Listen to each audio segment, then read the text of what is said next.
Hey guys, my name is Ben. This is Andrew. And today we'll be cranking out the rest of... I'm just going to crank out the rest of the World of Remnant. I don't think there's any spoilers in there. Oh, there's no more World of Remnant after this? No. I'm just going to crank out the rest of them. Oh, okay. So there's a bunch of them. There's like 9, I think. 9 World of Remnants. But this way we won't have to do them anymore. And I don't think there's any spoilers. So, I mean, if there are, I'm sorry, but I don't think there are. Just straight up tells me the end of the show right in there. like, oh! It's like, yeah, RWBY dies.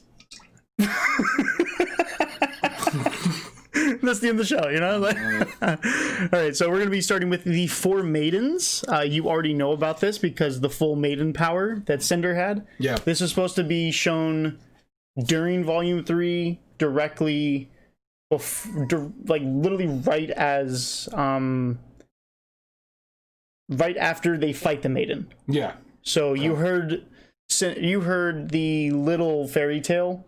So this is they did the full fairy tale here. Okay. So now you can fully follow it. So let's go.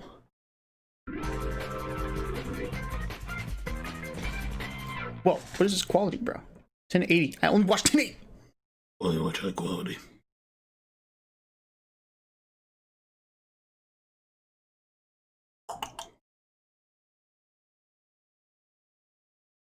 Deep in the forests of Remnant, beside a great and mighty river, stood the small, fragile home of a cold, frail man. A lone wizard.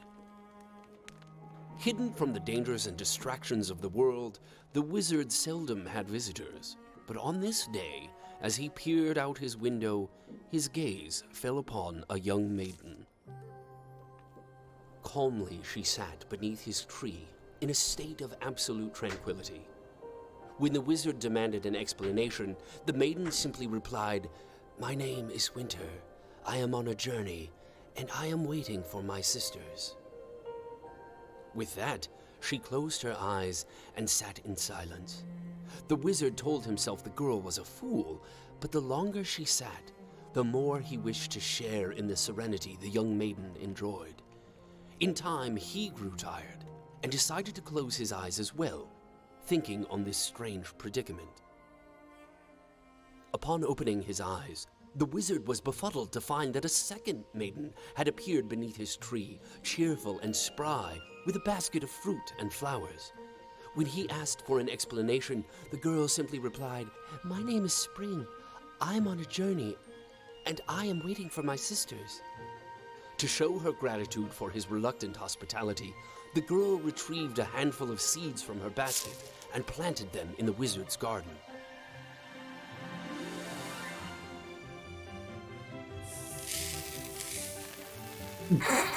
Farming at its finest, bro. Oh, dude, that's how it goes, guys. Just if you didn't know, that's how you farm. That's how I do it. You just float and drop the seeds and plant. Turned what was once a mere pile of dirt and manure into a beautiful garden. Oh, she's playing from which Fortnite? life would surely blossom.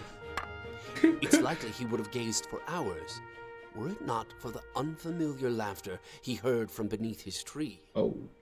A young woman with a warm smile now stood beside the 2 maidens. The wizard begged her to introduce herself, to which she happily responded, "My name is Summer. I am on a journey, and I am waiting for my sister." Of course, thought the wizard. But another chirp of laughter left the old man perplexed. What in the world was so funny? As it turned out, it was him. The new arrival found the wizard's insistence on staying indoors so very amusing. Why choose to view the world through a small window when the door leading out to it was right at his side?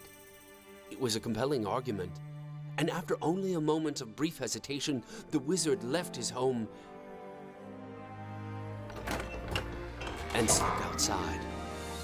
The warmth of the sun brought with it a surge of energy and life, and soon the wizard wasn't feeling much like himself anymore.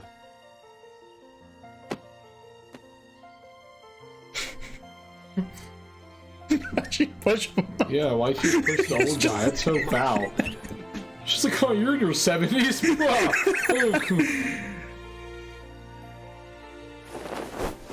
As the day drew to a close, That's so the maidens and the disrespectful, wizard bro. all settled down and prepared a feast. Winter set the table. Spring supplied the crops. Summer prepped the meal, and the wizard was the happiest he'd been in ages. But in all the excitement, he nearly failed to notice the delicate woman that now stood beneath his tree. He smiled and beckoned her to join them, asking only for her name. "My name is Fall," she replied softly. "I am on a journey and am here to meet my sisters. Who are you?" "Me?" the wizard wondered. "Well, I am but an old hermit. I have lived in these woods alone for centuries, and I'm afraid my story is not very interesting, as I have no one to love and nothing to my name." The eldest sister looked up at all that surrounded them. "But sir, do you not see? You have so much." It was true. With their help, it was now clear to see that the wizard had everything he could ever need. He was grateful, but a question lingered in his mind. "Why me?" he asked. "Why did the four of you choose to open my eyes, to share with me your gifts? Why am I so special?" The four sisters looked to one another, perplexed. Finally, the eldest spoke. "I beg your pardon, sir, but we did not do these things for you because you were special. We do what we can for everyone, because we are able." The old wizard was at a loss. Never in his years had he come across such kindness. It was in that moment that he knew what should be done. The wizard summoned his magic, every ounce he could muster, and bestowed it upon the sisters.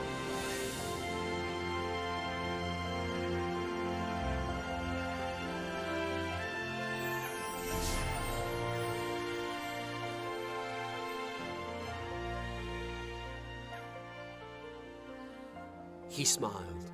"Take this gift and know now that you are able to do so much more." Now, armed with the elements, the very powers of nature, and the unimaginable magic of the wizard, the four maidens, Winter, Spring, Summer, and Fall, promised to carry onward with their journey, using their gifts to aid others, just as they had aided him. One by one, the sisters left, but before they did, they made one final promise. They promised to return each and every year to visit their dear friend.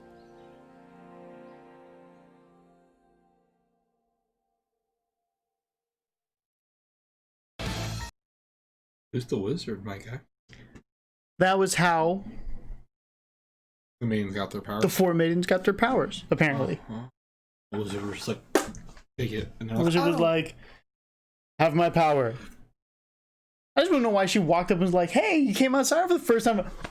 yeah, she shocked him. It's like, bro, That was so disrespectful. It's like, Like, bro, like, now, if they're like, if it was someone like her age, but like, it's an old dude and you just want him to go, oh! Wonder if you'll tip. imagine. So he gave all four maidens the power. So he's like the combination of all four. He just like smited her right. This You push get was powers, like, you get powers. For you though, dead. You're just done. And disintegrate. Done. it's like, "Don't push me." Boom. I wonder who the wizard is. He seems Nano like, snap. so gave them all. He gave them powers, and he was able to do that. I wonder how strong he was alone by himself. He just looks at people and goes, "Oh, you want to fight? No, we're not fighting. Dead." It's more of like a Kamehameha wave. He's just like, Magic! Like, what the freak? but there was nature powers. Yeah, So yeah. he gave them all things related to nature. So like Cinder, she was using fire, Yeah. although it's not just fire. You'll see that it's like any maiden, like you saw when they were fighting Amber, Yeah. she was using lightning, she was using fall power, she was using like wind, she was Yeah. taking leaves, she froze them and like launched them. She was using different, Yeah. it wasn't just one. Yeah. Like she was using several. Okay. So I think Cinder is just a really big fan of fire, especially with her semblance being able to superheat things. I think it just kind of goes along with it. So that's kind of like what she focuses on. I got But she could, if she so chose to use, ice, she could. She so chose to use wind, OP. she could. She's OP. Right? So. All right, let's see this. So this one is called Veil. So we're going to be going over the 4 kingdoms now. Okay. So you know about what they are, but this will give you details of what they are. Okay. I thought I saw this one. No. You saw 4 kingdoms, but you didn't see specifics. This one's specific about Veil.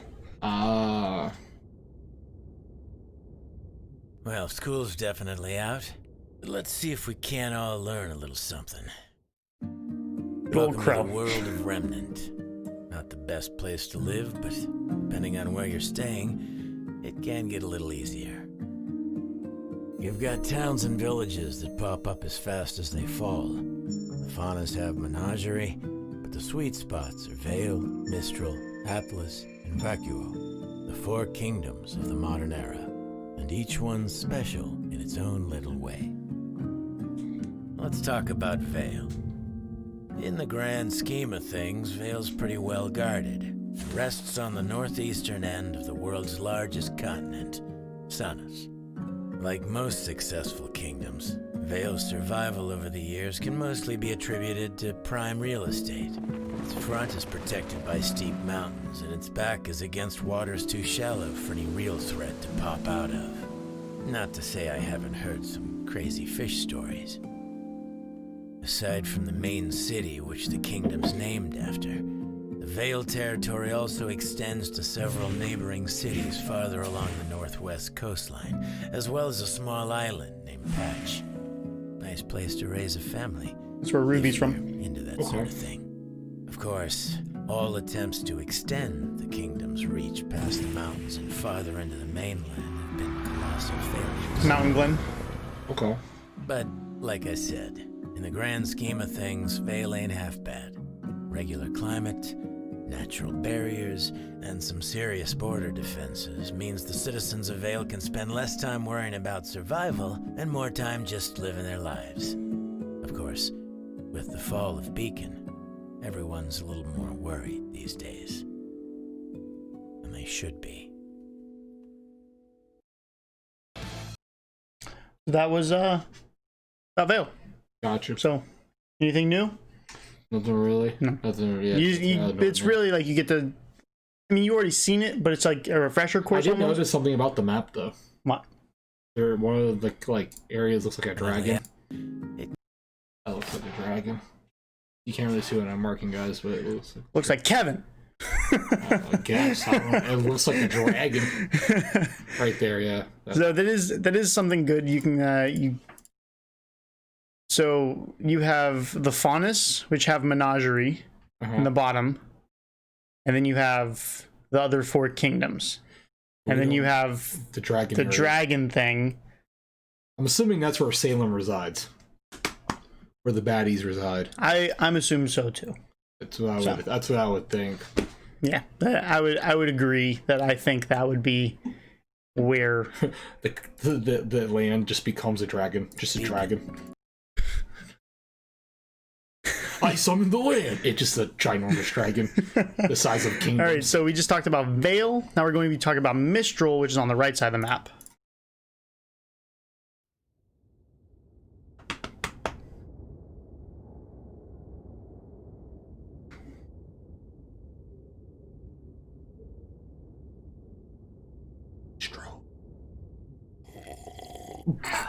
I wasn't ready for that. Where were we? The east of Sanus is Remnant's second largest landmass, Anima. That's where you'll find the kingdom of Mistral. Of the 4 kingdoms, Mistral has the most controlled territory, meaning you'll find a wider variety of ecosystems and lifestyles. Trust me, this place is something for everyone, for better or worse. The high society folks of Mistral are known worldwide for their contributions to fashion, architecture, theater, all the things that make the world pretty and tolerable. But its lower class has got a fame of its own. Mistral's home to the biggest black market on the planet, Need something that's hard to find? Got someone that's hard to kill? They can help, provided you've got the lien to pay for it. There's one common thread that links all these people together, though, and that's their respect for nature, particularly the sea and the sky. The natural resources and geography of the area impacted Mistral's culture and technology in a big way.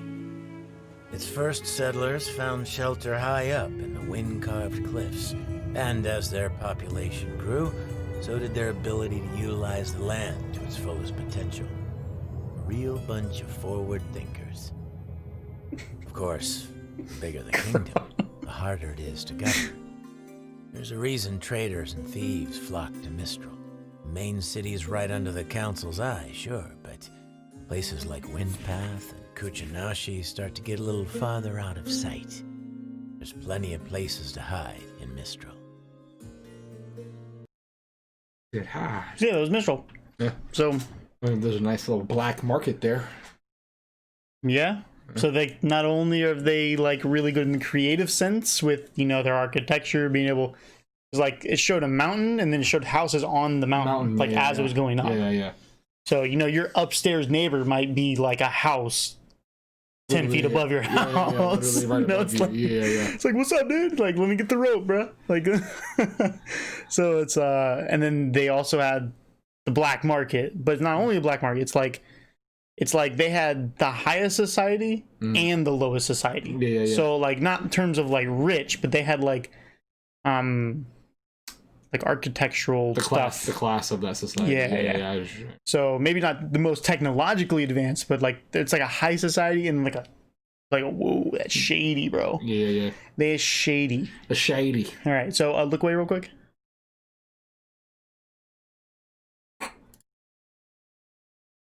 My bookshelf. All right, go ahead. Very good. Okay.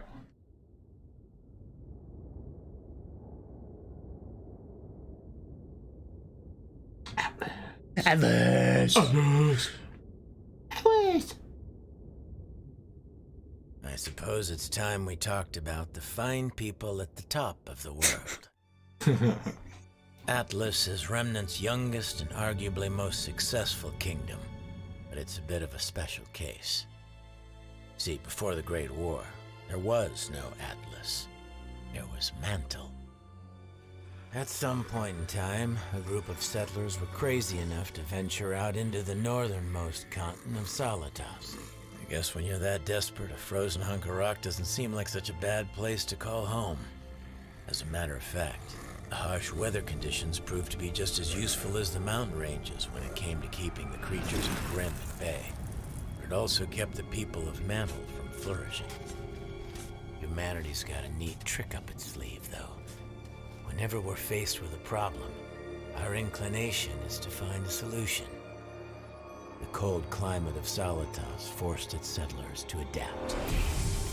They developed a more advanced technology, and they did it faster than the rest of the world, because they had to survive.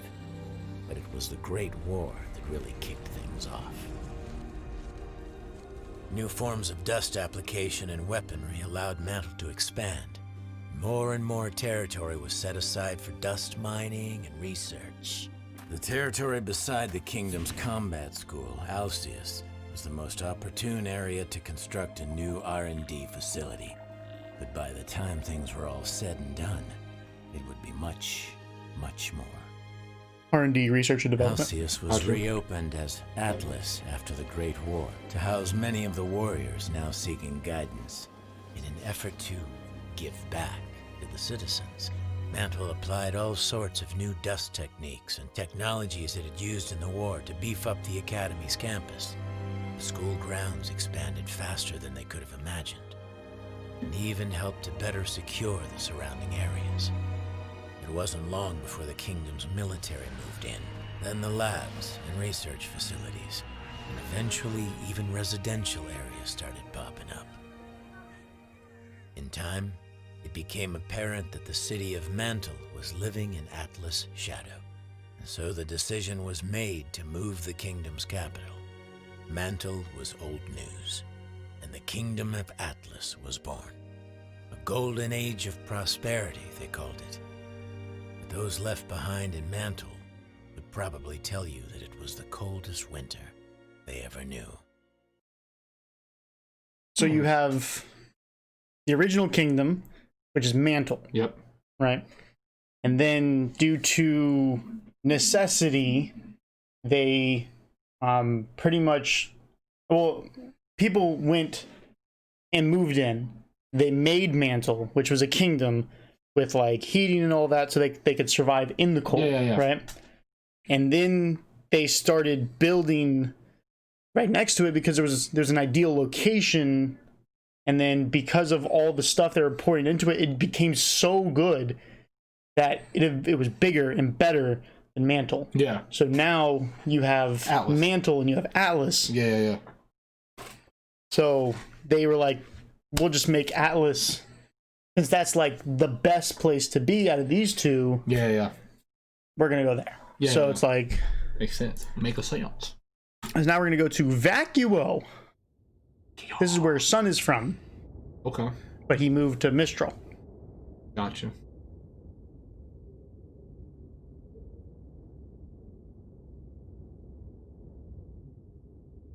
Now, if there's one kingdom that's had it harder than the people of Mantle, it's Vacuo, the last of the 4 great kingdoms. The western end of Sanus is a barren and desolate wasteland, but long ago, before man went and ruined everything, it was a paradise. In the center of the vast desert was an oasis unlike anything you'd ever seen, a jungle bursting with natural resources, geographical defenses, and the world's largest recorded deposit of dust. Nomads that survived the journey across the scorching sands settled down in this little hidden gem, and over time the kingdom of Vacuo thrived. Unfortunately, comfort breeds weakness. While the rest of Remnant had to learn and adapt in order to survive, Vacuo's ancient society kicked back and lived a life of complacency.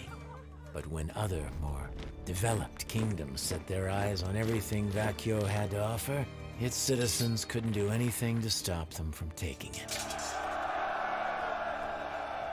Years of human conflict, unrestricted mining, and ecological disasters have changed Vacuo. The paradise that was once there is practically indistinguishable from the surrounding deserts. That's the Schnee symbol? Live in makeshift homes, uprooting and traveling frequently in response to the fleeting resources and occasional attacks from the creatures of Grimm. After the Great War, a formal government was finally established. But by that point, the folks living in Vacuo didn't much care to uphold its laws, making Shade Academy the only real source of order in the kingdom. But order isn't everything. Vacuo may not be as prim and proper as the other 3 kingdoms, but it's still standing. And the people there have a mutual respect for one another. See, there's really only one unspoken rule in Vacuo. If you can survive here, then you're welcome here. So there you have it. Vale, Mistral, like- Atlas, Yeah. It's like, yeah. Vacuo. You're not that bad, guy. Oz would always say that the 4 kingdoms were a representation of what mankind is capable of when working together. Ever the optimist. We sure could use him now. That was Vacuo. Pretty much the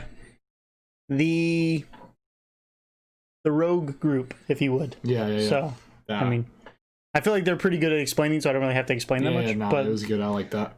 So, Talking about how they were chilling, and then humans were like, nah, you ain't chilling that hard. well, it did say that because the trip was so hard, those who made it got to settle, Yeah. right? And then because so little could survive the trip there, Yeah. like Grimm and stuff wouldn't really come over there. Yeah. So they weren't really worried about anything. Yeah. And then eventually the Great War happened because they wanted what Vacuo had, because Vacuo had the most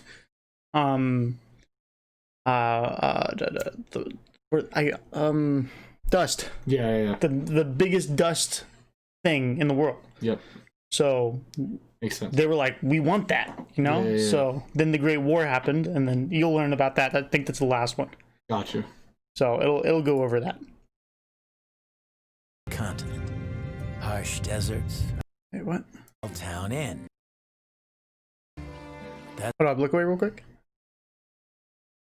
I think I did this out of order.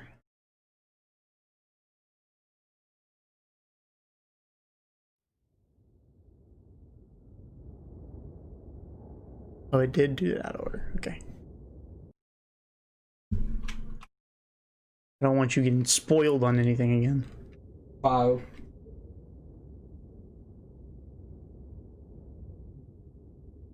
Now, if there's one king, that's okay.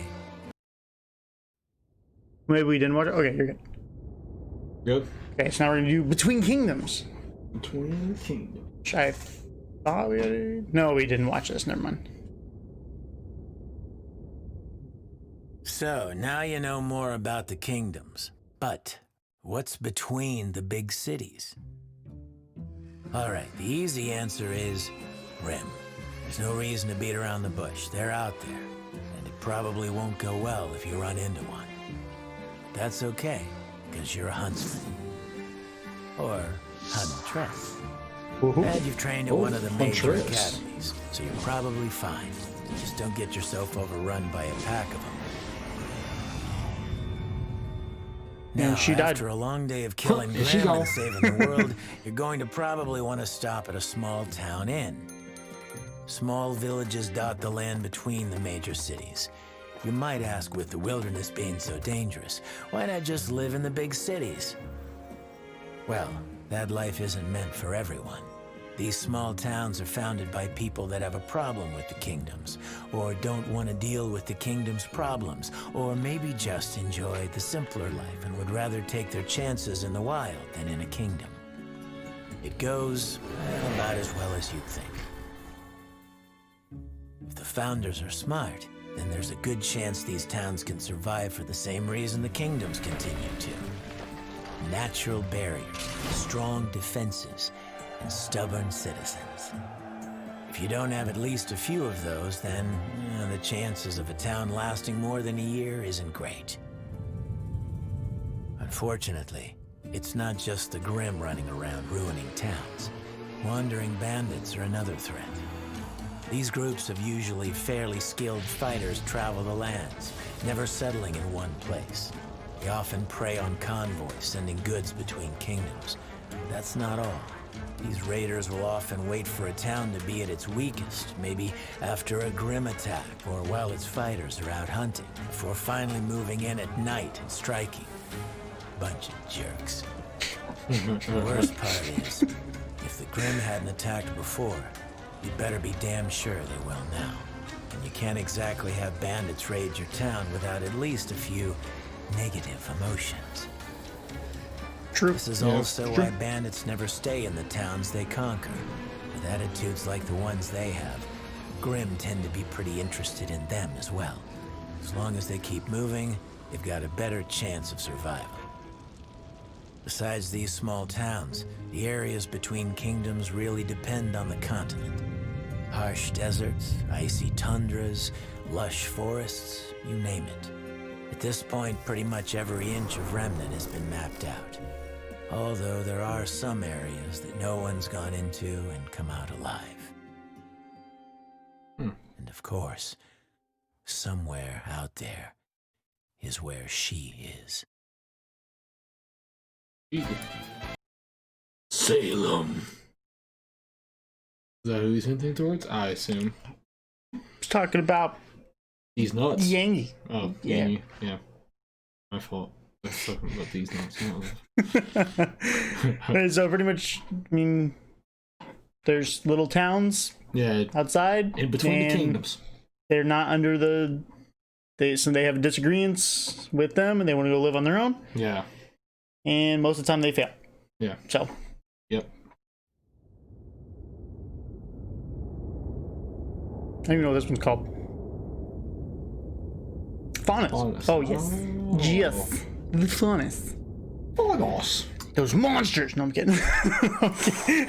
You know, most of us spend a lot of time talking about mankind versus Grimm, but technically, there is a third party in the mix, the Faunus. In case you're not in the know, the Faunus are a species on Remnant that appear to be human in just about every way. Every way but one. Each Faunus has a single animalistic trait, some more apparent than others. Ram horns, tiger claws, cat ears. I swear, on my huntsman's license, I once saw a guy regrow his severed lizard tail. I swear, no amount of drinking can make you forget that pretty picture. As far as everyone's aware, Faunus have been around as long as mankind, if not a little longer. History gets a little fuzzy past a certain point, but we do know that their kind and ours are completely compatible from a biological standpoint. Whoa. Take 2 wolf Faunus, and you get a little wolf cub kiddo. A wolf Faunus and a human also typically means your little bundle of joy's teething phase could get a little dicey. But if you take a wolf Faunus and a bull Faunus, for example, it's a complete roll of the dice. For all you know, you could be cleaning up your son's shedded snake skin. Oh. Scientists are still scratching their heads when it comes to, well, a lot about the Faunus. But science isn't the real problem. It's how we all get along. Or in this case, how we don't. Early man was scared to death of the Faunus. And honestly, it's not too hard to sympathize with that. Seeing something that looks like you and acts like you walk out of the forest and reveal a pair of fangs can be a little upsetting. That would be a little scary. Like most things man doesn't understand. Hey, Andrew. I'll stab.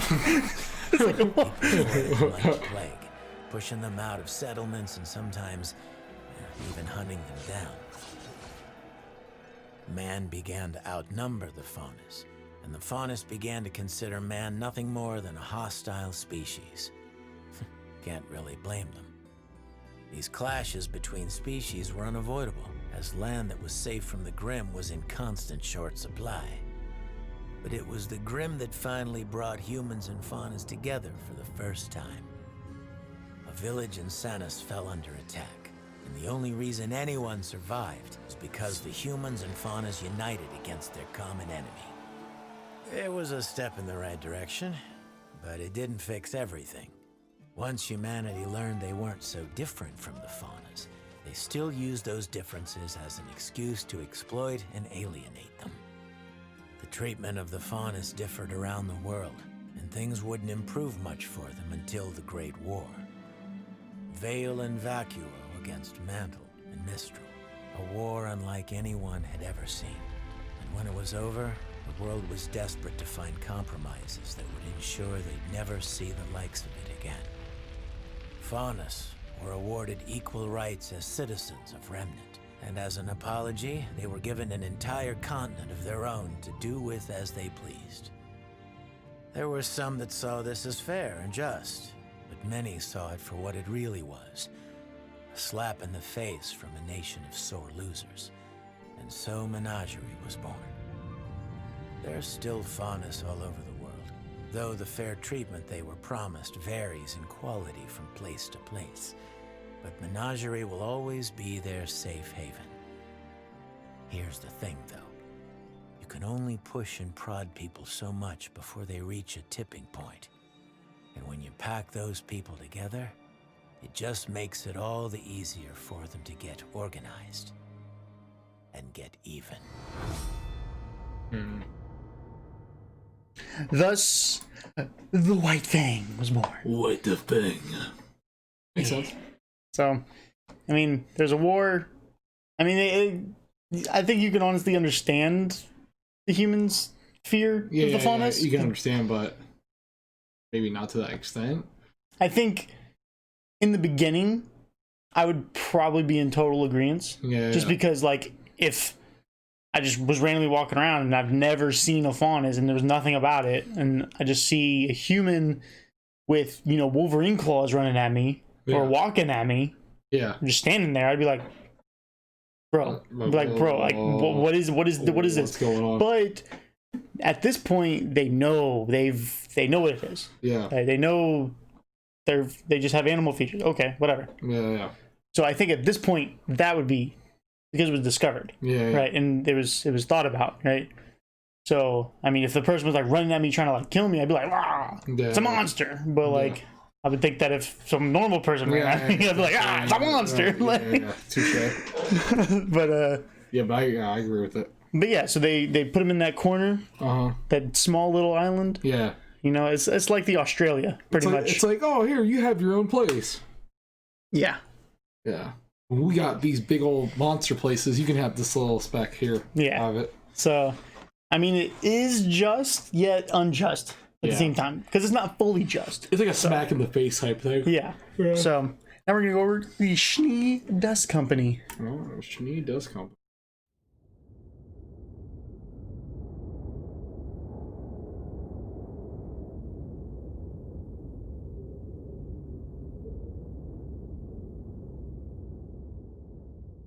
All right. What was I supposed to talk about next? Oh, boy. Yeah, okay. I've got a few words to say about this one. The Schnee Dust Company.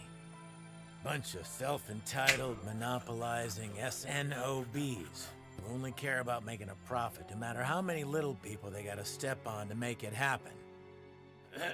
But that's just my opinion. As you all know, our survival in the world of Remnant depends almost entirely on a crystallized substance known as dust. It powers our cities, fuels our machines, and gives us a fighting chance against the creatures of Grimm. Which means it's extremely valuable. Nowadays, it's almost impossible to buy dust products without the Schnee Company snowflake stamped on the box. But it didn't always used to be that way. Nicholas Schnee was the son of a dust miner turned soldier. Born just after the Great War, he found himself at the perfect point in history to take full advantage of the world's next industrial revolution. The Kingdom of Mantle, soon to be Atlas, was in a transformative period. They found themselves on the forefront of technology, but realized they depleted nearly all of their natural resources to do so. That's where old Nick came in. Rather than watch his kingdom become dependent on the aid of others, young Nicholas Schnee decided to spend his days at combat school, his nights working alongside his father in the dwindling Mantle mines, and any time in between learning everything he could about anything he didn't know. The kid had a fire in his belly. When his father died, he left his son everything he had. It wasn't much, but it was enough for Nick to set his plan into action. He left school, rallied all the men he could afford, and set out on an expedition to find a dust deposit that could revitalize his kingdom. And wouldn't you know, he actually pulled it off. Fast forward just a few years and the name Schnee suddenly meant something. Quality, affordability, trust. See, all those years spent in combat school were so that Nick could personally oversee every new expedition. People appreciate a man who's willing to stick his neck out for them. And it's how the Schnee Dust Company earned the business of every kingdom in Remnant. Unfortunately, it's also what led to an early retirement. Nick had started a family that missed him, and his body was tired. Years of working in dust mines can have some nasty side effects on your health. And so enters Jacques Joulet. Having married into the family, Jacques decided to take the Schnee name over his own. He was a lot of words I shouldn't repeat. Most importantly, he was a cunning businessman. Jacques managed to convince Nicholas that he was the perfect man to run the SDC in his place. And from a certain point of view, he was right. Under Jacques' leadership, the Schnee Dust Company has become more profitable than ever, completely dominating the industry, but at the cost of the company's soul. Cheap labor, dangerous working conditions, doing whatever it takes to destroy the competition. Jacques Schnee doesn't care about people. He cares about winning. That, and making sure he's got the best damn PR team in the world.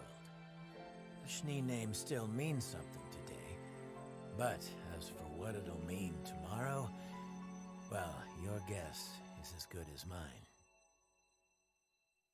What it was. So you had Grandpa Schnee, Yep. right? Or the great Grandpa Schnee was also there.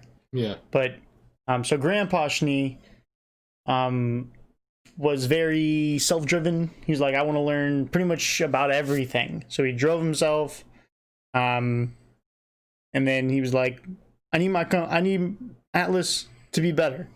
So when his great grandfather died, he gave him some money. Yep. Right? He left what he had, some money, and he took some people with the money. He paid some people, and they went to the mine. They dug it up. They found some stuff. They were like, wow, now we're gonna make a lot of money. And then because he went and trained with the Huntsman Academies, he was personally going out and finding new quarries that he could mine with teams. That's why people loved him. They're like, wow, this guy's great, fantastic. And then he was weary, so he passed it on to so he had a daughter.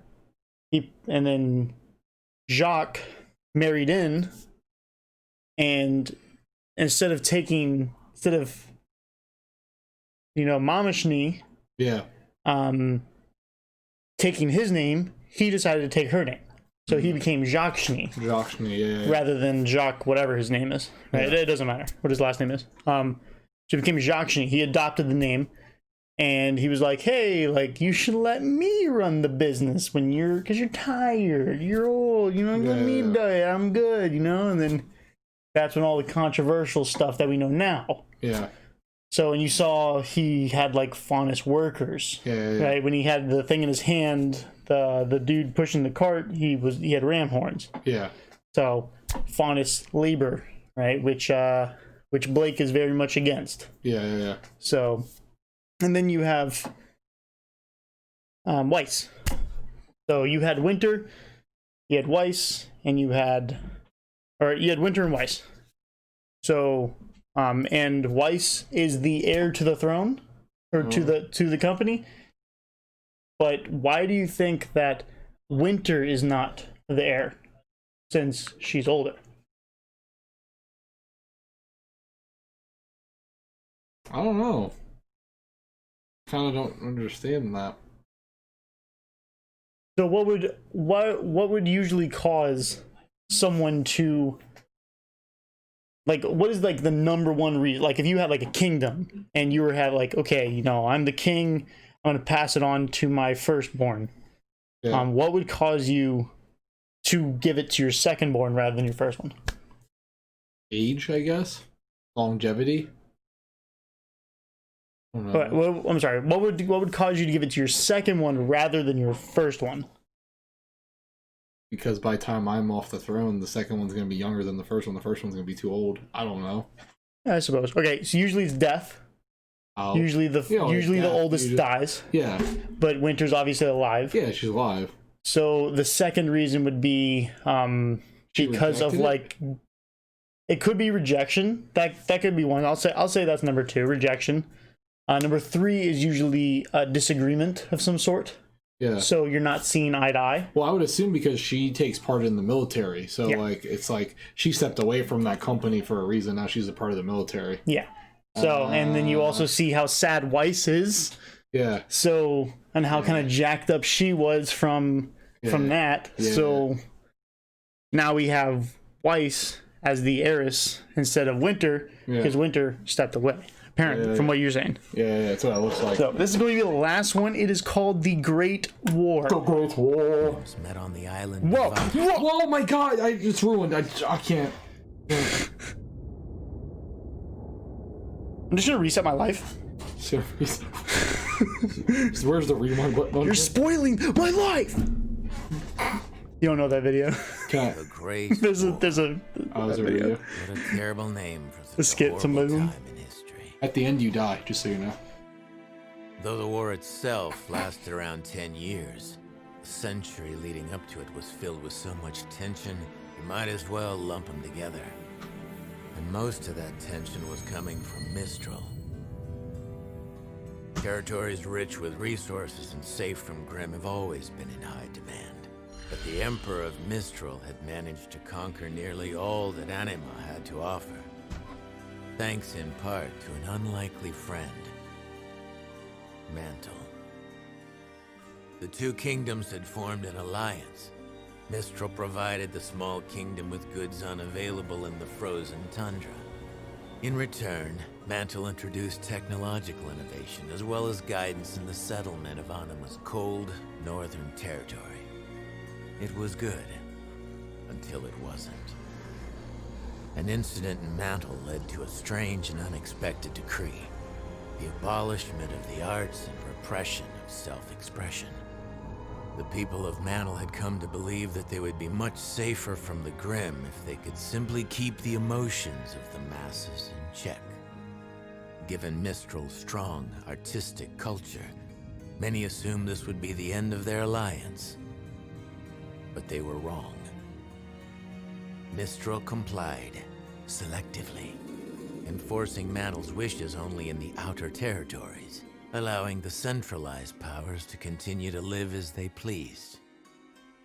If you haven't caught on yet, Mistral's full of jerks.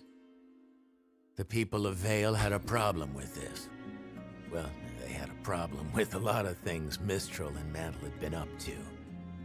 Treatment of their citizens, use of slave labor, and their constant insistence that their way of life was what was best for everyone. Eventually, Mistral made the jump across the sea to the eastern coast of Sanas. The small islands and peninsulas in the area were perfect to establish a settlement. They were so perfect, in fact, that Vale had just begun settling the area themselves. I think we can all guess what happened next. The King of Vale did everything he could to avoid armed conflict. Despite cries from his people, he insisted on sharing the land with the settlers from Mistral. But to this day, no one knows who shot first. But what began as a riot between the two bands of settlers had suddenly become the first battle of the Great War. Mantle quickly came to Mistral's side. Battles were fought on both Sanas and Anima soil. Villages were lost to both combat and Grimm. And it wasn't long before Vacuo decided to join the party. Up to this point, Vacuo had done its best to stay out of the fight. Mantle and Mistral, having both already established a small presence in Vacuo territory years before, promised to leave them provided they didn't interfere. Soon, those talks evolved. It went from "don't side with them" to "side with us and you'll be safe." Vacuo did not much care for that, and they came to the conclusion that if Vale were to fall, there'd be no one left to stop Mistral and Mantle from conquering them next. So they did what they considered to be the logical thing. They drove Mantle and Mistral out of Vacuo and told Vale they had their backs. I love their style. So the war raged on. Grimm attacks increased worldwide. On the battlefield, this meant a temporary ceasefire in order to deal with the hordes of monsters before returning to the fight at hand. Those left miserable back at home, however, were often helpless with their best warriors away fighting the good fight. A lot of settlements were lost during these years, and most were never reclaimed. Rations on food and dust were put into effect. Development of technology accelerated. Humans and faunas who fought alongside one another became closer. And every day, mankind grew more and more efficient at destroying itself. But it all ended in the Vacuo campaign. Mistral and Mantle knew that if they could take the dust mines of Vacuo, they would effectively cut off the supply of dust to their enemy. It was to be a final devastating blow to Vale and Vacuo. They were only half right. The King of Vale personally led his army into battle alongside the soldiers of Vacuo and decimated the enemy forces. Crown atop his head and armed only with a sword and his scepter, he laid waste to countless men. As the sand was soaked red with blood, the Grimm came in droves. It was the single deadliest battle of the war, and legends of the greatness and terror of the warrior king were born that day. Historians will tell you most of these stories are nothing but grandiose hyperbole. Unusually violent weather conditions, combined with Mantle's unfamiliarity with the desert combat, are likely what led to such a high death count. But whatever the reasoning, everyone bowed to the King of Vale by the time it was over. The Great War had ended. The world was ready to live under the rule of Vale. But the king refused. The leaders of the four kingdoms met on the island of Vital, and it was there that they worked together to form a treaty and establish the future of Remnant. Territories were redistributed, slavery was abolished, governments restructured, and the warrior king, the last king Vale would ever have, founded the Huntsman Academies and placed his most trusted followers in command of each kingdom's school. He would teach the world to fight so long as we promised to fight for ourselves and never against ourselves. Seems like we haven't kept our end of the bargain. What'd you think about that one? Very cool. I got a lot of information out of that. Yeah, that one, that last one was a lot. I learned that the Vale King was pretty hardcore. He's a savage, my guy. Dude, they so savage after they saw him fight. They were like, let's Val. So why do you think he didn't accept? Because they were like, let's just all be under his rule. Because he didn't want that. He didn't want there to be one ruler. He didn't want what is it called, a monarchy? Yeah, that worked. Yeah. And he kind of like democracy, I guess it would be. Yeah. Yeah, that's what he wanted. I mean, he created a council, and you have to be voted into the council and stuff. Yeah. Yeah. So he didn't want just one ruler because he didn't want all. First of all, that's a lot of land and a lot of problems to handle under one guy. So yeah. But also, I think it just he didn't want to give one person that power. I think that's more so what it was. He didn't want it to one day go under someone's ruling. I guess that would take it the wrong way. So, yeah, makes sense. He probably felt like he could do that, but he didn't want to whoever followed him to do it the wrong way. So he was like, all right, you know what? I'm going to take care of my land still. I'm going to let Vacu go take care of their land. Mantle, you do your stuff, and then Mistral. Although he did kind of rule, because he put his most trusted followers in each of the schools. That's true. So technically he was ruling, but... Well, he was not it was more. It was more like he was putting the right people in the place for the job. Like he was like, hey, like you're good enough to do this, you're gonna go up north. You're good enough. I want you to go east. You go west. I'll stay here. Like that's true. Yeah. So I mean, technically he wasn't like under rule, but he also, I mean, after the war, he, like I said, he got rid of slavery. So Faunus were already equal, but he was like, but now you're going to be like equal.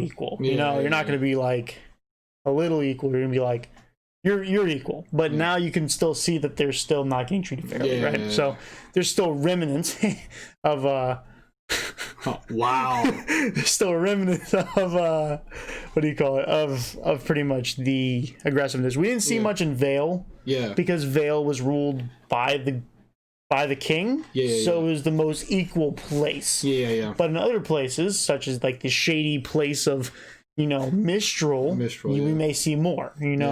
Up in the north with where the Schneek Company is, we may see more. Up in the west where we see all the desert stuff, we may see more. At Beacon, we'll not see anything because it's destroyed. So, touche. But I mean, we got Cardin. That was about the extent, and Weiss was like, "Wow," and that's that. That's pretty, So Cardin was like the extent of racism in that, but apparently it's like pretty big. So got you. So he also created the Huntsman Academies. Yep, I heard that. So he so that everyone would be able to learn to fight against these monsters, right? So we have one more video to show you. All right. Let me go ahead and pull it up over here.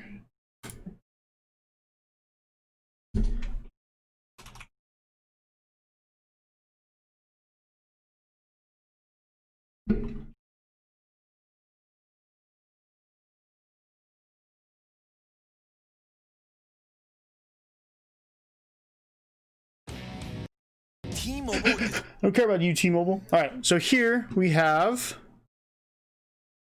They did something very, very cool. They released a character short. This is pretty much a trailer for Volume 4, which is what we'll be starting. And it's pretty much just a trailer for the new season. So, what are you expecting out of this? I don't know at this point, to be honest with you, because we just lost, a bunch of people, and on such a sour note, which I was impressed with, by the way. I don't really know what to expect, to be honest with you, man. I mean, we met Salem, so I got to see that. So I really don't know how they're gonna dive into that, but I don't know. I mean, so we know because after Ruby was, we found out she was the white-eyed huntress, or she's a white-eyed huntress, silver-eyed huntress.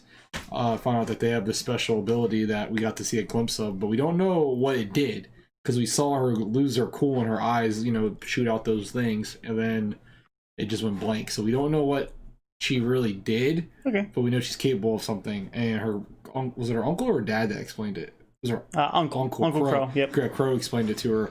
And so we know that she's capable of something crazy. So I don't know. So this is the Ruby short. It's not Ruby as in the team Ruby. It's Ruby as in Ruby Rose. This is her character short. It's gonna be focusing on her. Okay. And I am excited for you. You're going to enjoy this. So. Okay. Let's see it.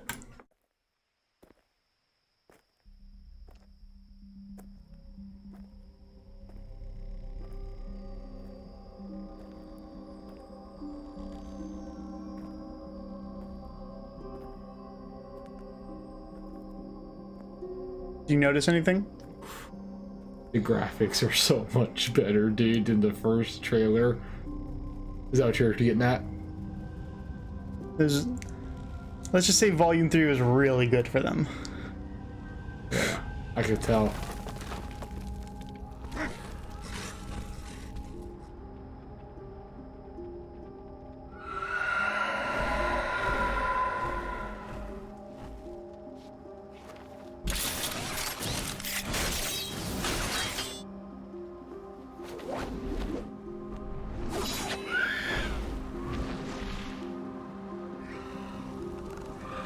Wow!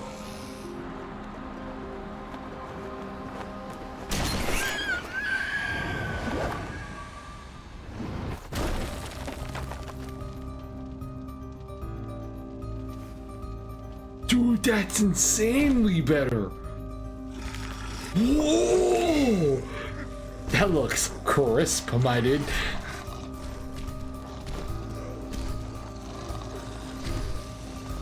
That looks really good, dude.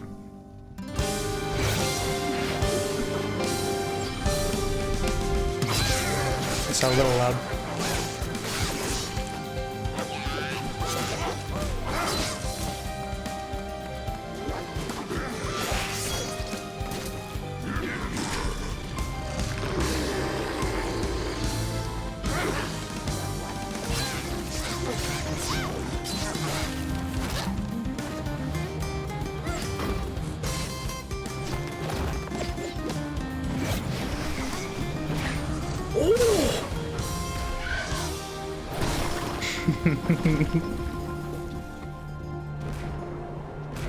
Dang, dude, she looks so much crispier. That's crazy. Ooh. Whoa.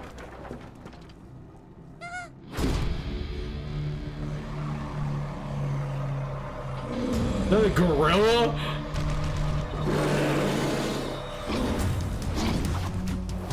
The freaking Hulk?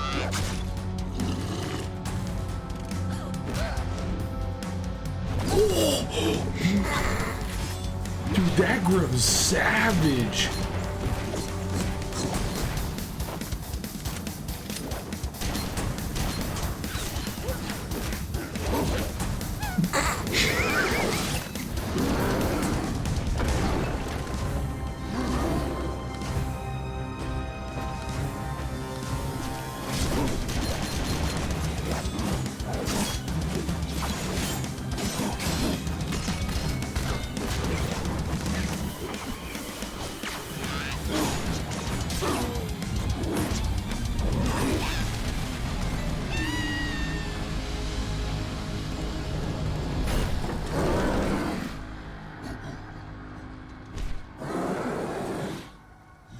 I've always loved the addition of the shadow effects on the Grim. Yeah. I always loved that.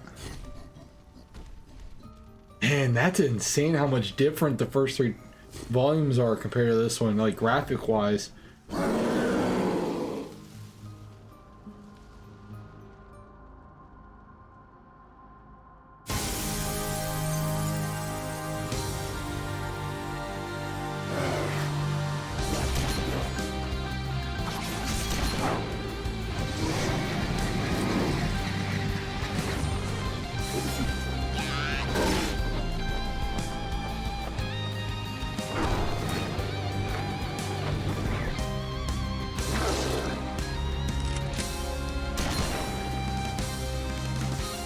Quick scope. That kind of reminded me of the Rock Lee's thing where he does the I forget what it's called, Lotus something, when he uses the rat. Yeah. You better hurry. Wow, man, I'm impressed by the graphical change. Just in her alone. And the creatures as well. Oh. Blake, okay. Oh. Go away! They look a lot more mature now. So, between volume 3 and now, I believe it's been 6 months. I believe. Okay. So I know, if I go to the RWBY wiki, Yeah.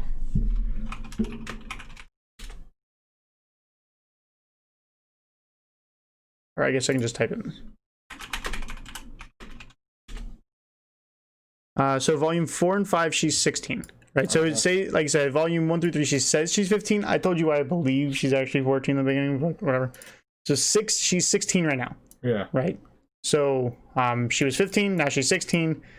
And then I do want to point out something that I thought was really cool. Her height is 5'4", right? Oh.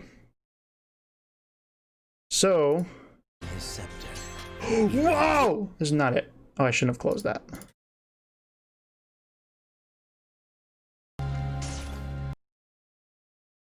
That's her scythe. Her scythe is 7 foot tall. She's 5'4". She's just whipping around like nothing. Dude, it's crazy. But she got an outfit change, Yep. right? So a bunch of, I mean, it's been some time, so Yeah. obviously. Yeah. So what did you think about that one? I thought it was kind of crisp. I liked the way it looked. The fight was pretty cool. Mhm. I will say, I don't know what it is, but we read a comment. It was the middle of chat, volume 3, I think. Maybe it was volume 2, where they said like the fight scenes haven't been the same since Monty left. There is something about the fight scenes before I still like better than that, though. Even though those have a crispier look to them, because like the graphics are crispier.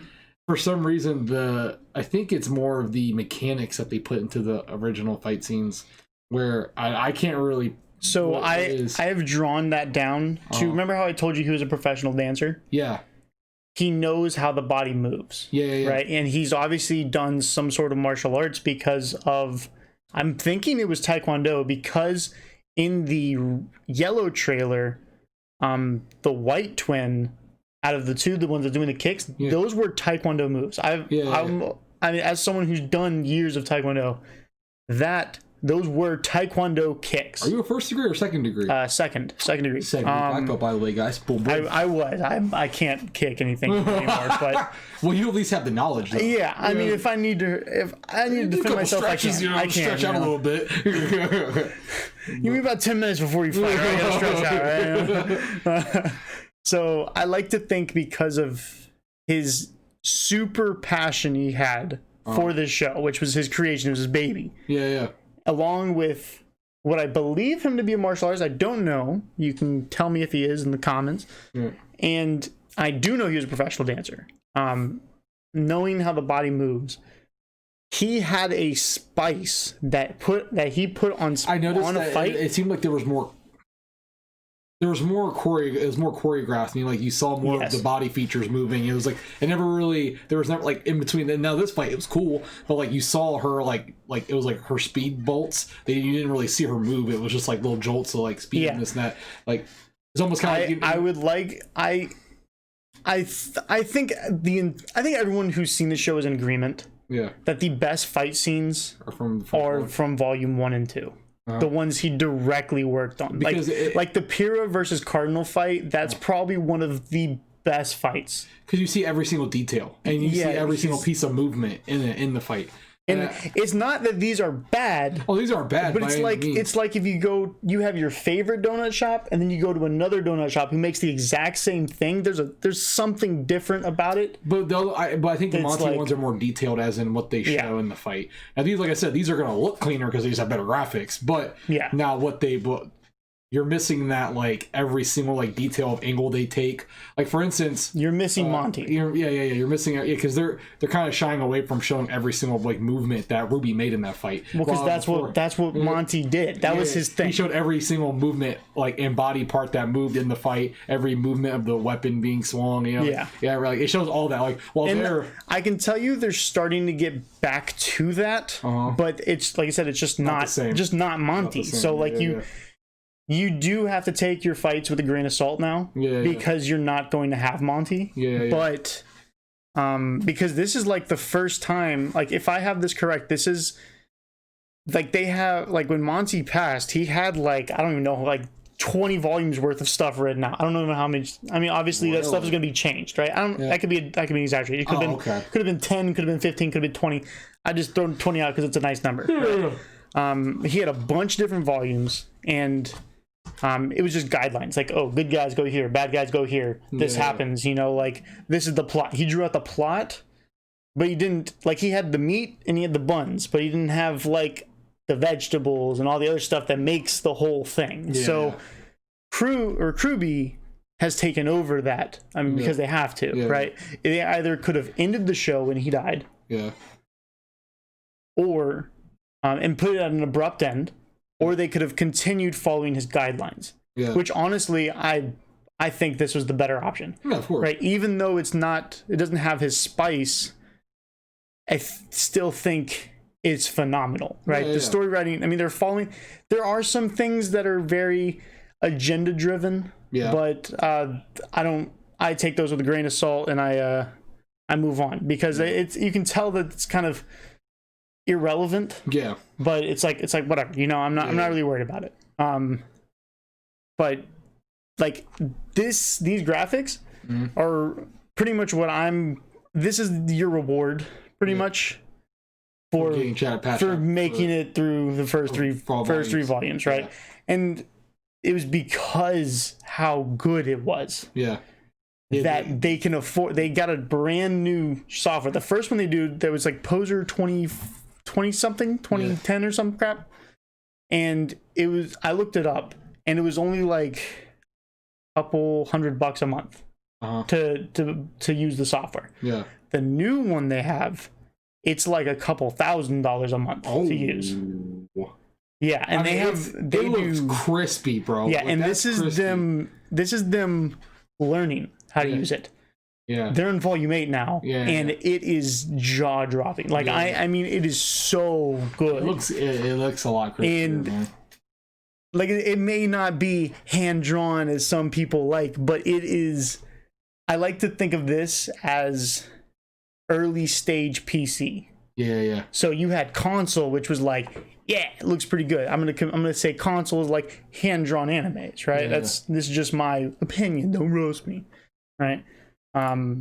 But you have with and the reason why I say that is because it may look really good, like the new PlayStation 5 and the new Xbox, they run at 4K 30 frames a second, right? And I'm sorry, I would much rather look at my PC, which runs 1440 at 240 frames a second. Dude, I'll tell you what, the amount of frames, and I am able to see so much more. There's so many more. Like the difference between 30 frames and 60 frames is ginormous. Oh, dude, it's insane. And that's what I'm saying. With 3D animation, you're able to add more frames. Right. Even when I slow it down, you're able to do so much more with 3D modeling. And unlike Noble, I watched and this isn't like a rant on hand drawn anime. I love hand drawn anime. I love 3D anime. I love it all, right? I love the World of Remnant 2D flat drawings that, you know, slide from one side to the other. I just love when the plot's good enough, right? Yeah. But I especially love 3D because I'm able to see just so much more, right? Because like I said, Noble, I went and I watched a movie, and for 30 seconds, this dude was talking. And there were 3 pictures being used, and the only difference was the shape of the mouth. It went from a straight line to it being closed, to an oval, to a triangle. Huh. And that was 30 seconds of this professional movie I was watching in the movie theater for a big name anime. 30 seconds I was watching. I was just like, I don't even know what he said. Yeah. Because I was watching the only thing change be the shape of his mouth. Yeah. And that was 3 frames that they just kept playing. Back to back to back. They were changing the order, maybe keeping one longer than the other, but it was like, it got under my skin so bad because people were complaining about this. Yeah. Which has really good frames and never really copies. Like if you watch Dragon Ball Z fights, you're gonna see the same stuff over and over. You see that the Dragon Ball Z fights is like it's when they pan away and they're just those like dots in the sky and you hear them go poo poo poo poo poo poo poo. Yeah, which is really cool. I like that about Dragon Ball. I'm not saying that's bad. It's because just it's showing it. That isn't that the perspective of what we would see because they're moving so fast. We would only see lights. We probably wouldn't even see it. Oh, we'd just be like, wow, it's pretty windy today. They move faster than the speed of light, right? Isn't that what it is or something? They like that? move phenomenally faster. Yeah. Like Piccolo was moving faster than the speed of light when Gohan was just a baby. Oh, he blew up the moon faster than the speed of light. Yeah, it's true. Yeah. Like it's ridiculous. Yeah. But anyway, so like I said, with 3D animation, they don't reuse frames. Yeah, that's true. They're not like, oh, let's save some money and slap that over there. I mean, I don't necessarily enjoy it when they put CGI into 2D. I think 2D should say 2D and 3D should say 3D. Yeah, that's how I feel too. Like, right? if you're gonna go with one, stick with it. Because like I said, if you look at this, this is all 3D. Yeah. This is why I think it's so good. Yeah. Because it's not. I mean, they have like the flashbacks, but the flashbacks aren't 2D 3D mix. Yeah. It just goes to 2D. Yeah. Right, or hand drawn or whatever. Right, which is nice. It's nice little like the World of Remnants. They weren't like. I mean, you saw like little like maybe their arm went like that. That's a little, but that's a little animation trick that you can do. Yeah. Right. Yeah. But I don't know. That was my little. I guess it was kind of a rant, but it wasn't like a rant. I don't think it was like a rant. I think we were just talking about like my opinion. Yeah. So your opinion with like slight rant, but a lot of positivity, I guess, about this specifically. Yeah. So. But that's why specifically RWBY is now my favorite show, which you can see because I have them in the back. I got my girls in the back. Is there any other 3D animes? Yes. So I have a question. Would the Final Fantasy movies be considered anime? I would consider them. I remember those like way back. Those are early 2000s. So you had Final Fantasy VII, the something child. I would say that would be called. Something child. I don't know. There was a weird Final Fantasy movie way back in the day, like early 2000s. It has nothing to do. They had Cloud. Didn't have Cloud. Oh, it was like they were like it was like felt like space or something like that. But it was Final Fantasy because I remember seeing it when I got older, and I was thinking, I'm like, that's Final Fantasy. Or it's there's a bunch of different Final Fantasy. There's a bunch of different ones. Yeah. I just don't remember the number and what it was based on. I think it was like It was like Final Fantasy had the number in like Japanese or whatever, writing this, and then it said like Ghost something. I don't remember what it was. Or the Ghost, but it's like a movie, like super old movie, like might even be like late 90s, like. But it was a 3D movie, and I would consider that like an anime. And then they have the Final Fantasy VII movie with Cloud and all those. I think that one was 3D. That was 3D, and it had at the very end he fights the dude with the long sword. But they also had a massive budget. Yeah. Okay, so like when you have a massive budget, like this was a YouTube group, pretty much. Yeah. So I mean, now they're a company. I mean, they had paid professionals, but they weren't Squaresoft. Yeah, exactly. Like Squaresoft had fun. Yeah, they had fun. And then by the way, Sony made the movie, so it was a Sony movie. It's like, hey, that is one of the sweetest fights, by the way. Cloud versing Sephiroth? Sephiroth. Oh my god, that fight scene is disgusting at the end of that movie, by the way. But yeah, there might be. I haven't seen it in a long time. Maybe it's like 2D, 3D mixed. I don't know. I haven't seen it in a long time. I don't think it's hand drawn. What? The movie. I think it's mostly What 3D. The Final Fantasy? Final Fantasy one we were talking about. Oh yeah, no, it's all 3D because I had it out on DVD. I used to watch it all the time. I used to watch it just to watch that last fight scene. That fight scene was disgusting, dude. All right, so hold on, let's just hurry up and let's get. So, like I said, that's why I love the show. Yeah, right. yeah. Specifically, like the fight scenes, even though they don't have Monty, they're still really good. You know, they're still Right? good. You do- Like, like that I was said, still good. You have to separate it now. Like you yeah, have yeah. to like when you originally watched this show. When I showed you the trailers for the first time, I told you had to you had to look at it differently. You had to be open-minded, right? Yeah. The same kind of thing with now, since you're changing fights, Yeah. right? Because this is all RWBY, no Monty. They might have the outlines. There is a fight that comes down later in the line, down in like volume 6, and apparently now some stuff in volume 8 is coming up that has some direct work from Monty because of stuff he left over. Yeah. But so there's a fight that you're like, oh, that look, and it'll be because that one was specifically done by Monty. Yeah, well, not done by Monty, but he pretty much wrote the storyline for this and specifically did this thing. So it was really cool. But yeah, so we're gonna move on. We just finished all of the World of Remnants, so we no longer have to worry about those anymore. They're done. Okay. I don't think they're ever gonna release any more. If they do, I'll throw it out there when it is, because I guess I'll have to watch it too to learn. Yeah. But and we also did the RWBY character short, so now all we have is just the show. There is also a RWBY Chibi series, which is pretty much what they did for in between the seasons, which is a lot of people use it as like a healing mechanism, a coping mechanism for what happened, because it's just little skits, and it's just a bunch of little cute comedy skits, and okay. it's hilarious. I love all of them. Okay. So I'll get you into that eventually. Okay. So other than that, we're gonna move on to the show. We're gonna get on to chapter 1. So we will see you guys in the next one. All right. We stream on Twitch. Subscribe to the YouTube. We love you. Deuces.